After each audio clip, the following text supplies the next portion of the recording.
वंदे मातरम साथियों, आज हम आए हैं राजकीय प्राथमिक विद्यालय कीरखेड़ा शहरी क्षेत्र सांगानेर के विद्यालय में।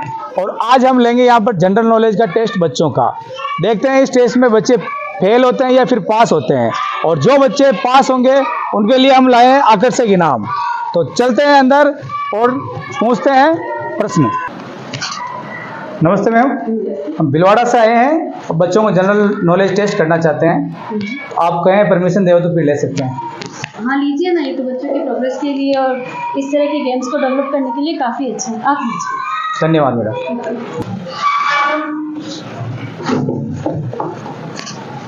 भारत माता की, भारत माता की। आज लेने वाला हूं, आप सब तैयार हैं? जिसको भी जवाब आता हो सवाल का वो हाथ खड़ा करेगा, कोई बीच में नहीं बोलेगा। एक एक करके मैं पूछूंगा आपसे, जिसको जवाब आता है वो हाथ खड़े करना, और जो सही आंसर देगा उसको मिलेगा एक इनाम। तैयार हो सब? उधर है उधर। आज कौन सा दिवस है?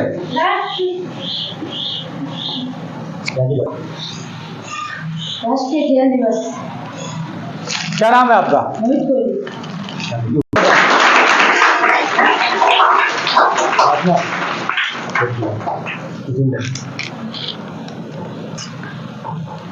राष्ट्रीय खेल दिवस की शुरुआत कब हुई थी? 2012 में। बहुत ही सही जवाब।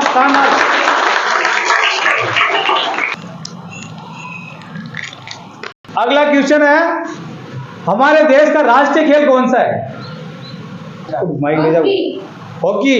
बिल्कुल सही जवाब।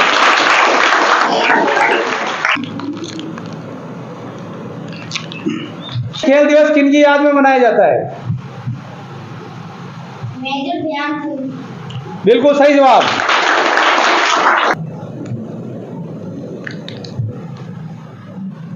अगला क्वेश्चन है, मेजर ध्यानचंद जी का जन्म कौन सी तारीख को हुआ था? बिल्कुल सही, 29 अगस्त 1905, यानी कि आज ही के दिन मेजर ध्यानचंद जी का जन्मदिन था। मेजर ध्यानचंद जी का उपनाम क्या था? किस नाम से वो फेमस थे? बिल्कुल सही जवाब।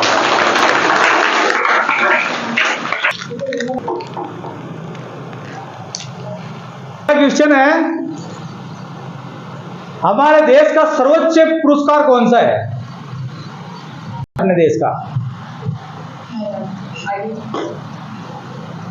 कोई बात नहीं, भारत रत्न। बिल्कुल सही जवाब। अगला क्वेश्चन है आपके लिए, मेजर ध्यानचंद जी स्टेडियम कहां बना हुआ है? राजस्थान के अंदर है, कहां पर स्थित है? बिल्कुल सही जवाब।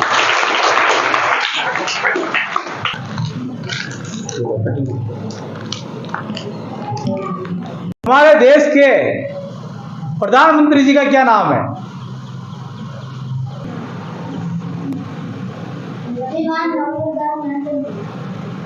सही बोल रहा है, पर तो उल्टा बोल रहा है थोड़ा। दामोदर दास जी मोदी। नरेंद्र पहले आता है, दामोदर दास फिर बाद में आता है। जोरदार तालियां।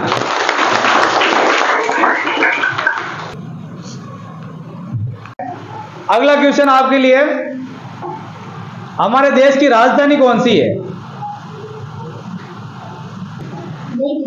नई दिल्ली। बिल्कुल सही जवाब।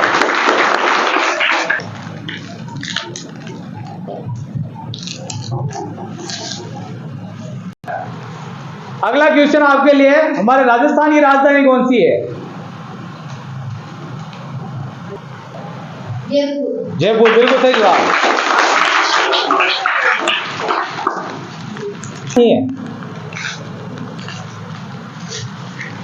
वासी है, भिलवाड़ा की देश में या फिर विश्व में क्या पहचान है? भिलवाड़ा को किस नाम से जाना जाता है? भिलवाड़ा का दूसरा नाम क्या है? किस नाम से देश में जाना जाता है इसको? अखबार में भी आता रहता है। वस्त्र नगरी। बिल्कुल सही जवाब।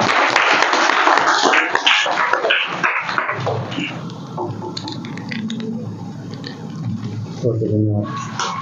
बहुत बहुत धन्यवाद आप सभी दोस्त साथियों का, युवा साथियों का। आज का ये जो प्रोग्राम था, क्यों था, इसकी मैं रूपरेखा बता देता हूँ आपको। इसका जो उद्देश्य है वो बता देता हूँ। हमारे देश में काफी समय से गुलामी से आजाद हुआ। आजाद होने के पहले से और आजाद होने के बाद से ही बहुत से क्रांतिकारी, बहुत से योद्धा आए हैं और साथ ही साथ में देश का मान बढ़ाने वाले भी आए हैं। उनमें से एक मेजर ध्यानचंद जी थे। मेजर ध्यानचंद जी का जन्म 29 अगस्त 1905 में हुआ था और वो हॉकी के इतने शानदार खिलाड़ी थे कि उनका नाम पड़ गया हॉकी का जादूगर। उनके ही नाम पर आज के दिन 29 अगस्त को राष्ट्रीय खेल दिवस मनाया जाता है। राष्ट्रीय खेल दिवस मनाया जाता है और उसके अलावा उनकी स्मृति में बहुत से आयोजन किए जाते हैं। और हमारे देश का जो राष्ट्रीय खेल बना हॉकी, वो भी उनके मार्गदर्शन से बना या उनको प्रेरित होकर ही बनाया गया। तो आज का ये प्रोग्राम इसलिए रखा गया है कि आपका जो जनरल नॉलेज है वो अपडेट रहे। पढ़ाई के साथ साथ में आपका जो जनरल नॉलेज है उसके साथ भी आपको जुड़े रहना है और साथ ही साथ में आप शिक्षा के साथ साथ खेल में भी ध्यान रखें। अगर आप खेल में ध्यान रखोगे तो खेल कोटे से भी आपकी नौकरी के चांसेस है और आप भविष्य में आगे बढ़ सकते हो। मेजर ध्यानचंद जी के लिए एक बात कही जाती है देशभक्ति की। देशभक्ति की बात ऐसे कही जाती है कि 1932, 1928 और 1936 में उनके नेतृत्व में भारत ने ओलंपिक में गोल्ड मेडल जीता था।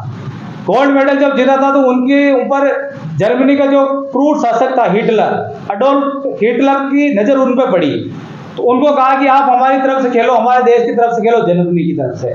पर मेजर ध्यानचंद जी ने मना कर दिया कि मैं अपने देश भारत के लिए खेलूंगा। तो ऐसे देशभक्ति उनके साथ पास थी। तो ऐसे आदमी से हमें प्रेरणा लेनी चाहिए, हमें अपने जीवन में सबक लेना चाहिए और आगे बढ़ने के लिए हमें ऐसे जो नेता है, ऐसे जो महान आदमी है, उनकी जीवनी को हमें पढ़ना चाहिए। तो एक बार जोरदार तालियां हमारे ऐसे देशभक्ति। मेरा तात्पर्य ऐसा है दोस्तों, आप पढ़ाई में IAS बनो, इंजीनियर बनो, डॉक्टर बनो, CA बनो, पर साथ ही साथ में खेल के क्षेत्र में भी आपसे जुड़ा रहना बहुत जरूरी है। खेल एक ऐसा है जो आपको हष्ट पुष्ट रखता है, फिट रखता है। अब मैं अंत में आपको कुछ महत्वपूर्ण बातें बताना चाहता हूँ अपने दैनिक जीवन में काम लेने होगी, अपने जीवन में उतारने लायक। पहली चीज तो यार, जब भी आप विद्यालय आओ तो अपने माता पिता के पैर छूकर आवे, उनसे आशीर्वाद लेकर आवे। करोगे तो सब। दूसरी बात, आपको 1 घंटा, आधा या 1 घंटा रोज का एकांत में देना है। एकांत में देना है, अपनी पढ़ाई के लिए याद करना है। उस टाइम पे न तो आपको टीवी देखनी है, ना खेलना है। छत पर, खेत पर, कहीं पर भी जाकर आपको एकांत में आधा से 1 घंटा बिताना है और सोचना है कि मैं क्या बनना चाहता हूँ जीवन में और क्या करना चाहता हूँ। अपने लक्ष्य के प्रति सोचिए। वो आधा घंटा जो आप अपने आप को दोगे, 1 घंटा अपने आप को दोगे, उससे आपका बहुत अच्छा विकास होगा। और तीसरी और सबसे महत्वपूर्ण बात, अभी आप 5वीं, 6वीं, 7वीं, 8वीं के विद्यार्थी हो, 10वीं तक, 10वीं या 11वीं, 12वीं तक जब तक आप आओ तब तक मोबाइल की लत नहीं लगाओ।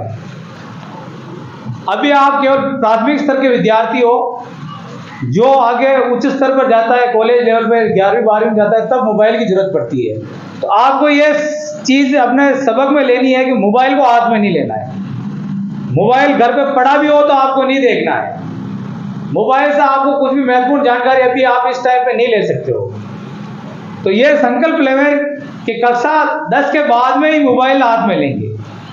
कोई परिवार का, रिश्तेदार का फोन आ जाता है तो तब जरूर बात कर लो, बाकी मोबाइल को हाथ में बिल्कुल नहीं लेना है। आप सब सहमत हो इस बात से? हाँ। इन विद्यार्थियों से मिलकर, और आप सबका आभार है कि आप इनको इस तरीके से ट्रीट करो, इनकी पढ़ाई कर रहे हो। तो आपके विद्यालय स्टाफ को, पूरी स्टाफ को हमारी तरफ से धन्यवाद एवं आभार। एक बार जोरदार स्टाफ को